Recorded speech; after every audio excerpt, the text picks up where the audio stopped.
So Corey, what was your biggest surprise this year? You know, I kind of think the biggest surprise this year was how few surprises there were. You know, everything that came, there wasn't a game that came out of nowhere that just bowled us over. It's kind of this thing where last year I would have, I had lots of things that I would have said were a surprise. Crowdfunding, what is this? FTL, this is amazing. Yeah. Look at this indie game getting all this attention. Look at these other indie games featured on the front page of Steam. Like you don't. A few years ago, I just wouldn't imagine like one or two people making a game and getting that much attention and making that much money. This year, I sort of expected it, and it happened. It's commonplace now. But nothing just kind of hit me like I had never heard about this. It came out. It's incredible. I'd say, the closest I have maybe is something like Rogue Legacy. Right. But even I then, expect interesting roguelikes to come out all the time now. Expecting that to be good wasn't too much of a stretch. All of the big games that came out this year felt like they were exactly what I expected them to be. XCOM was, more XCOM, right? Mm-hmm. That worked for me. Battlefield 4 was more explosions. Hooray. Yeah, I don't know if it's something we're taking for granted. I hope not. I hope not. It's like we got Gone Home, this amazing, interesting departure in a first-person game, in a narrative-driven, independent project. But we knew it was coming. That's true. It didn't come from out of nowhere. We were aware of the game, knew that it was coming out, and expected it to be the strong narrative experience that it actually was. And I think the same with Stanley Parable, really. We had an expectation from that mod that it was going to be great. I guess if we had to point in a surprise, it would probably be a non-game surprise. SteamOS, Steam Controller, Steam Machines to a slightly lesser extent. The controller especially is what wowed me. The haptic focus and non-thumbsticks. Yeah, we've known for a few years that Valve has been experimenting with hardware and stuff. So we finally saw the results of that. And, the idea of a Steam box is something we knew about.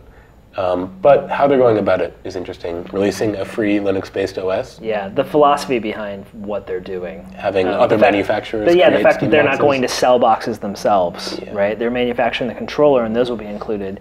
But even just like the thought process behind standing behind Linux, the fact that Valve has joined like the Linux Foundation, and they really want to push this as a platform and exert their influence. That was surprising. Yeah, this is a conversation I've had numerous times throughout my time at PC Gamer, where either readers are interested in seeing Valve take more ownership over PC gaming, or they're kind of looking for a figurehead, some leadership almost in a space where there's a lot of openness and fragmentation in a really good way. Right. I think it was surprising to see Valve assert itself in such a strong way and say we're doing this as a platform essentially. And there's equally some concern. Obviously, we don't want Valve to be PC gaming. No. We don't think it is, because League of Legends, right, World of Warcraft.